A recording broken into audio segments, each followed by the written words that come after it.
Hello, I'm Pete Sumrall, and today's teaching is a study on the altars and offerings unto the Most High. In the Old Testament, people like Abraham, Isaac, and Jacob gave offerings to God. These were blood offerings of goats, lambs, and other animals. Although it's not practiced today, it is still relevant to today's culture. So let's enjoy this message about altars and offerings unto the Most High by my father, Dr. Lester Sumrall. In the history of planet Earth, man has always built altars and made offerings and sacrifices to the Most High. Great men of God, such as Abraham, Isaac, and Jacob, often built altars at a place where they heard the voice of God. The meat of animals was sacrificed on these altars as an act of worship.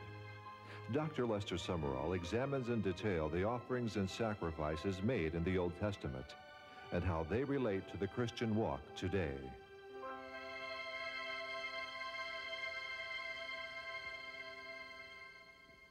Thank you, and it's good to see you. Very happy to see you. It's a joyful occasion to see you. I enjoy teaching. And I appreciate your presence, and I am honored to be able to talk to you about the great and the marvelous things of a living God. It's truly great. During this special series that we're working with at the present time, it is called The Altars and Offerings Unto the Most High. It begins in the Old Testament, concludes in the New Testament, showing how they actually synchronize, that the two are really one book called the Bible. And that all of the offerings and the altars of the Old Testament typify very strongly the Lord Jesus Christ. And so we will be teaching you on those. Among the studies will be the birth of the altars and offerings to the Most High, and we have delivered those already. We will be dealing with the patriarchs' offerings, and that will we be dealing with during this session. And then we have a nation makes an altar. God moved from one person, like Abraham, to you and to your house, to a nation called Israel, to the whole nation. It's beautiful how the worship moved from a person to a nation. And we will be discussing that and showing the means of worship at that time, and how you could actually make a sacrifice for a nation as well as you could for a person. And among these lessons, we will be teaching about the burnt offering sacrifice, the sin and trespass offerings, the peace offerings, the wave offerings, the accident offerings, the maybe offerings. You're especially like that one. And the offering of sacrifice of praise, the meal offering, and so forth. And so we're getting into them, and I hope that you are enjoying them. Today's lesson, the patriarch's offering. Now, we must begin in the beginning. We have Adam and Eve, then we had Abel, their son. Abel knew about these very special times of worship called offering and offering unto God. He learned this from his parents, Adam and Eve. They learned it from God. When they saw God take a couple of little animals and make skins for their own clothing to make them an offering of love unto Adam and Eve, and that their nakedness might be covered. And the children saw that, and if they didn't see it at that moment, they heard about it, reiterated by their parents. And so Abel understood the truth regarding the offerings of God from his father, Adam. He had been taught that the innocent could stand in the place of the guilty, and the guilty could be forgiven of his sins because of the innocent blood being offered unto God. And so he understood this. He had heard of the one who would come and bruise the serpent's head. That's in Genesis 3:15. That was a promise and commitment that God made to Eve in the day that they were moved from the garden. And it says, and your seed shall bruise his head, and Lucifer will bruise his heel. Well, on Calvary, the heel of the Messiah was bruised, and the head of the serpent was destroyed. Jesus Christ rose from the dead, which smashed the strength of Lucifer, and he said, I have the keys of death and hell.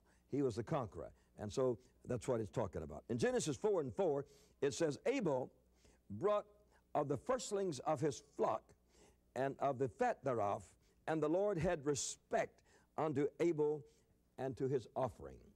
And God carries that on further in the book of Hebrews. In the book of Hebrews chapter 11 and verse 4, there's a continuation of the speaking of this man Abel, it says, by faith Abel. Now you see, that's very strong, that it was a matter of faith that caused him to do it. By faith Abel offered unto God a more excellent sacrifice than Cain, by which he obtained witness that he was righteous. He became righteous through the offerings that he made, and God testifying of his gifts, and by it he being dead yet speaketh.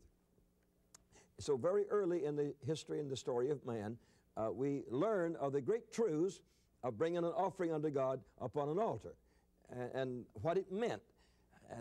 And Abel knew that in the garden that God made this provision for his parents, Adam and Eve, and then he continued it by making an altar unto God and bringing of the firstlings of his flock. You see, the firstlings of his flock, and he offered them unto the Lord, and it says it says in Hebrews there that it was an excellent sacrifice, an excellent sacrifice, that it was acceptable unto God, and that God called that faith.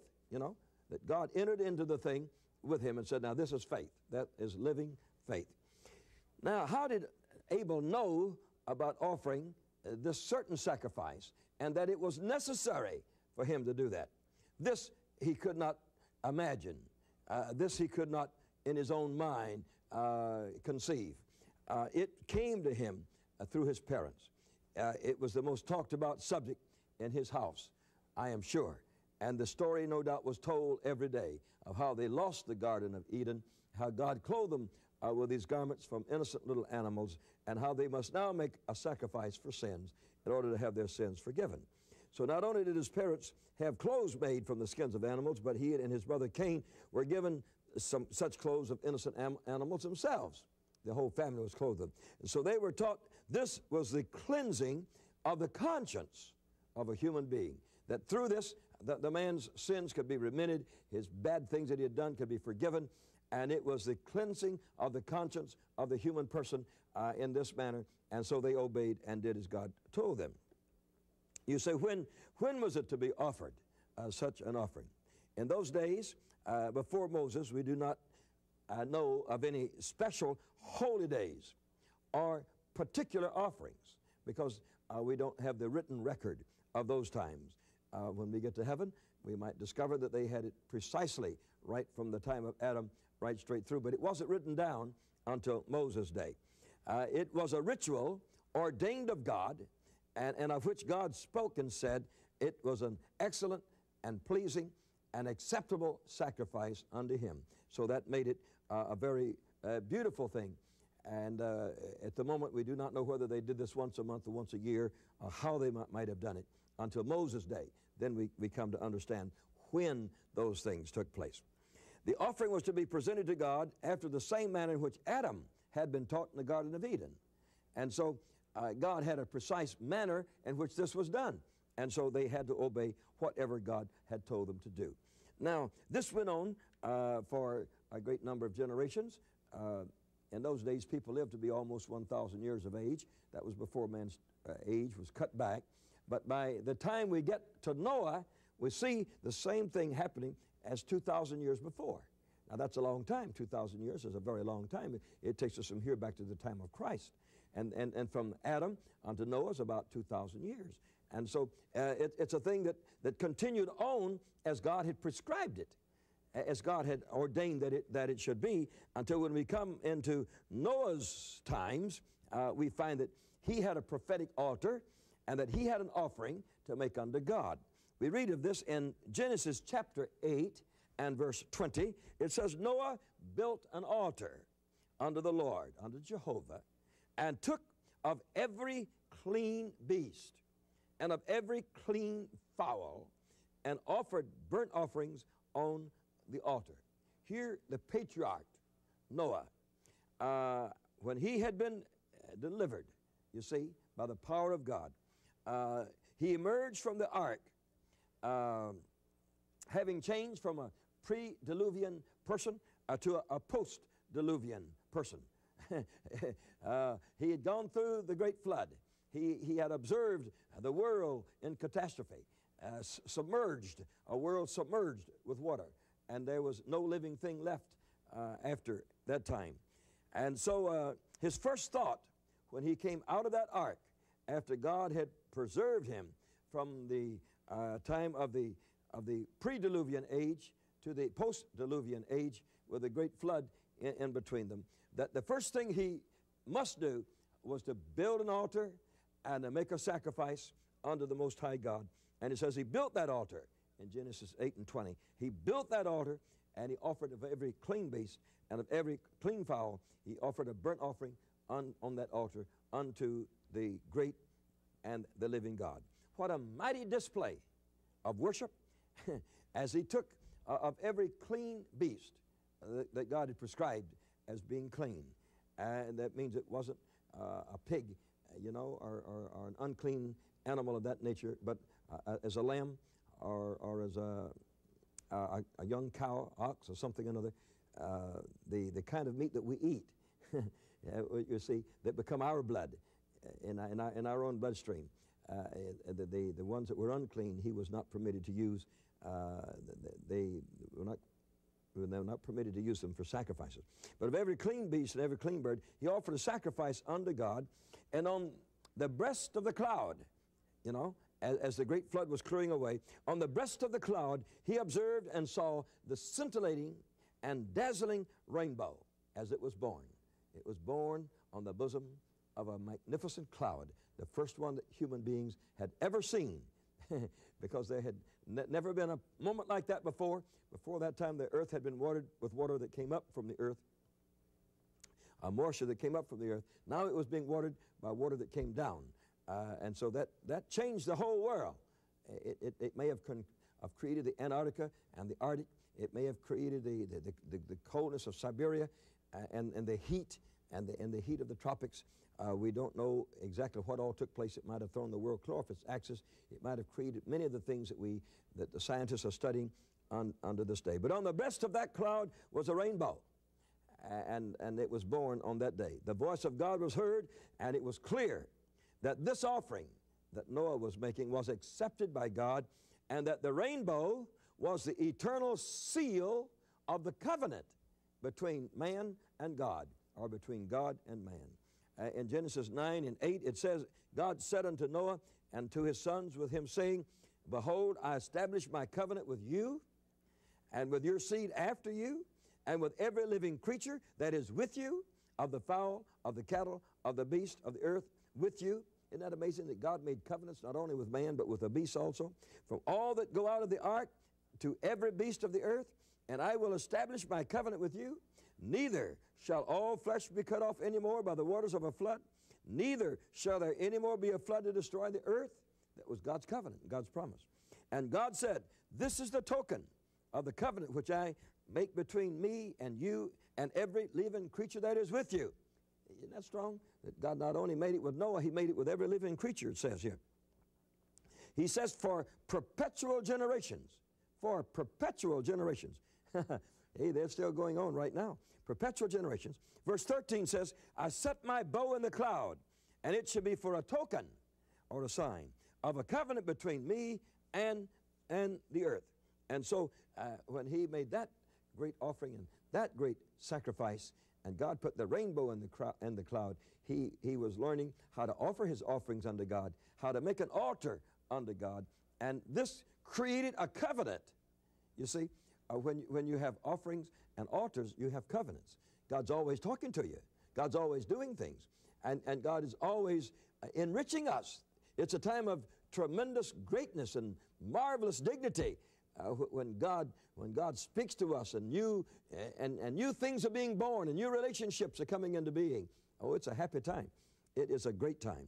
And so these patriarchs, first we gave you Abel and his altar, then we bring you to Noah and his altar of every clean beast. He offered a tremendous offering unto God. Even though there was only his family present, he offered a tremendous offering unto God. And for the sake of time, shall we go down 10 generations? And there's a man named Abraham. Now that is not far removed. Maybe you don't realize it, but every one of us span 5 generations. We all span 5 generations. You know your grandfather, and you know your father, and you know yourself, and you know your son, and you know your grandson. You see, every man stands in the middle of 5 generations. And so there were only 2 of those between the time of Noah and the time of Abraham, just 2 of them. And so let us go to Abraham's day and see what he was doing when it was related to what God wanted man to do in the area of offerings and in sacrifices.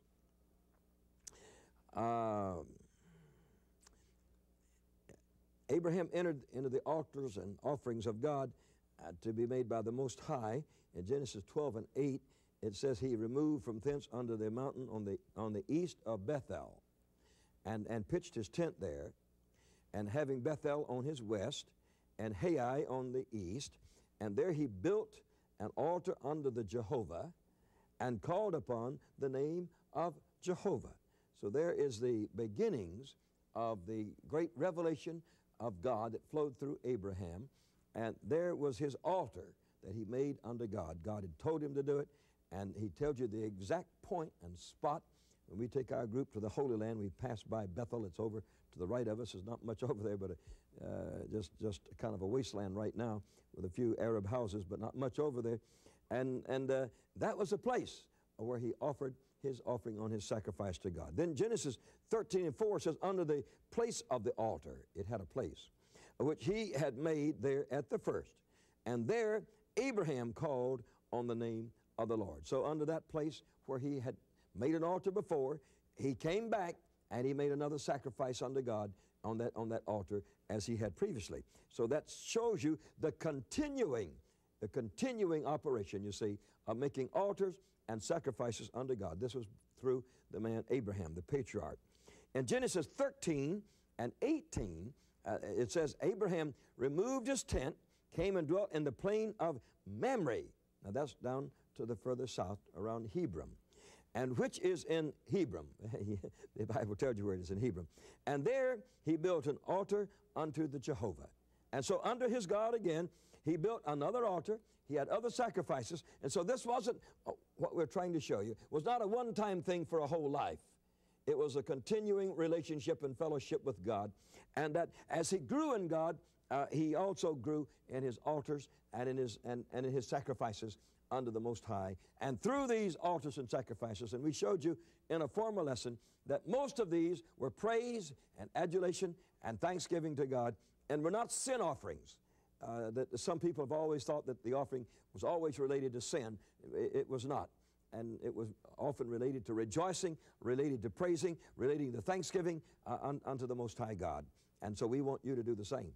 Not only come to God when you're a sinner, but come to Him when you're not a sinner, praising and thanking Him for all the good things that He has done for you and for your life. In Genesis 22, verse 2, it says, and he said, now take thy son. God was speaking to Abraham, thine only son, Isaac, whom thou lovest, and get thee unto the land of Moriah. That's in the heart of Jerusalem, where the Mosque of Omer is standing right now. And there's a big, big rock that you could put 50 people in down below. They have carpets down there and all kinds of things there right now. It's a very big place, and that's where he went, to the rock Moriah. And get thee into the land of Moriah, offer him, that was his son Isaac, on as a burnt offering upon one of the mountains which I will tell thee of. God said he would tell him which one it was. Verse 3, and Abraham rose up early in the morning, saddled his ass, took 2 of his young men with him, and Isaac his son, and clave the wood for the burnt offering, rose up and went to the place which God had told him, to the place where God had told him. And there on the third day, walking with a donkey was not very fast, I lifted up his eyes and saw the place afar off. And Abraham said unto the young men, abide here with the ass, and I and the lad will go yonder and worship and come again to you. That was real faith, you know. He was going to bring that boy back. He was sure of it. And he was going to bring him back. Even though God had said, make him an offering, he knew he was going to bring him back. He said, we'll come back to you. Abraham took the wood and of the burnt offering and laid it upon his Isaac, his son, and took the fire in his hand and a knife, and they went both of them together. And Isaac spake unto Abraham his father, said, Father, my father. He said, here am I, my son. And he said, behold the fire and the wood. Where is the lamb for the burnt offering. He already knew how to offer an offering unto God. The little kid did, you see? What I wanted to show you was that this is not something that God just did one time with Adam and Eve. This was a continuing thing right straight to the Lord Jesus Christ, who became the great supreme offering of all times unto all beings on the face of this earth. And verse 8 says, Abraham said, my son, God will provide himself a lamb for the burnt offering. So they went on together. And they came to the place which God had told him of, and Abraham built an altar and laid the wood in order and bound Isaac his son and laid him on the altar and upon the wood. Isn't that something? And Abraham stretched forth his hand, took the knife to slay his son. We've often seen the artist's conception of that dramatic moment in history when Abraham had already been told that through Isaac, all the nations of the earth would be blessed, that through Isaac, all the promises that God had made to him would be fulfilled. And here he was at a crisis moment when God said, give me your son. Give me your son. I'll talk a little more about that in a moment. And the angel of the Lord called unto him out of heaven, said, verse 10 says, Abraham stretched forth his hand and took the knife to slay his son. And then the angel of the Lord said, Abraham, he said, here am I. And he said, lay not thine hand upon the lad, neither do thou anything unto him, for now I know that thou fearest me. God was searching for true dedication, true love. Seeing that thou hast not withheld thy son, thine only son, from me. And Abraham lifted up his eyes. He looked and beheld a ram caught in a thicket by his horns. And Abraham went and took the ram. Now, the ram wasn't there a few moments before, because he would have seen him there. You know, you can't help seeing a ram if you around you. But one was there now. And he took the ram, offered him up for a burnt offering instead of the son. And verse 14, and Abraham called the name of that place Jehovah-Jireh. That's the way we get the names of God, by the miracles that he performed. And as it is unto this day, in the mount of the Lord it shall be seen. Now this is the day through the smoke of the sacrifice that Abraham offered that day upon the altar, that Abraham looked to the north of his altar, which is at Mount Moriah, and he saw a hill called Golgotha, or Calvary. It didn't have that name in his day. Over 1,000 years before it took place, he saw three crosses. And God said, Abraham, the person in the middle is my son. You keep your son, take him home with you. I will give you my son, and he shall be the sacrifice for the total world. You see, how do you know that? Because Jesus says in John 8:56, your father Abraham rejoiced to see my day. He saw it and was glad. Abraham was the first person who ever saw the salvation of the world because of an altar and a sacrifice. You see, God must have loved that man. God must have really have loved that man to let him be the first one who ever saw Calvary. In that moment and in that day, they didn't even have crucifixion as a means of death. And so he saw a new means of killing people. He saw it. Jesus said he saw it. Jesus not only said he saw it, he was glad. When he heard the words, it is finished, from the man in the middle, God spoke to him and said, he has just spoken the redemption of the total of mankind. He's finished the job. He has become the sacrifice upon my altar to save the whole world. Hey, when that man went back home, he had a story to tell that nobody would believe. You get a revelation from God, and you're not going to find many people that believe you either. And you have a talk with Jesus and get something different from Montgomery Ward's catalog and different from the late night news and the early morning news, and you're going to be different from everybody else. You're going to be different. And you won't find it easy to convince them that you've had a relationship with God, you've had a communion with God, and you know something.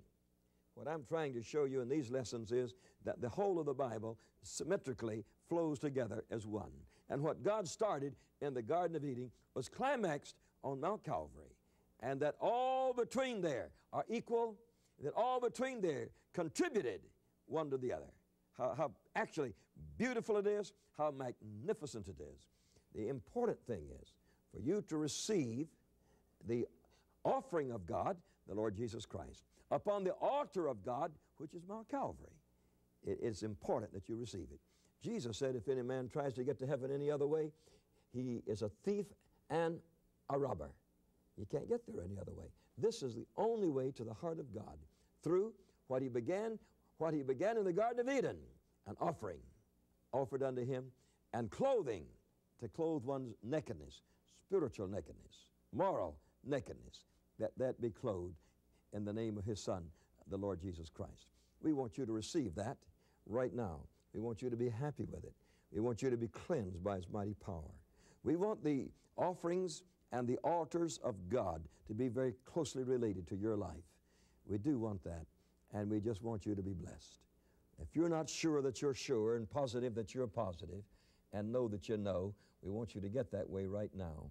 Now, Lord Jesus Christ, I ask you this moment to come into the heart of my neighbor and my friend, forgive them of their sins and cleanse them from all unrighteousness.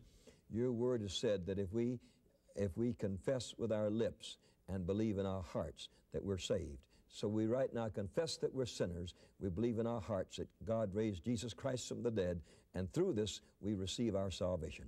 Receive right now the Lord Jesus Christ into your heart in his name.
LaCie Broadcasting is privileged to bring you these life-changing messages by Dr. Lester Sumrall. If you found today's teaching valuable, please consider supporting LaCie Broadcasting with a generous gift to keep these teachings on the air. Call the number on the screen to find out more. I'm Pete Sumrall. Thanks for watching.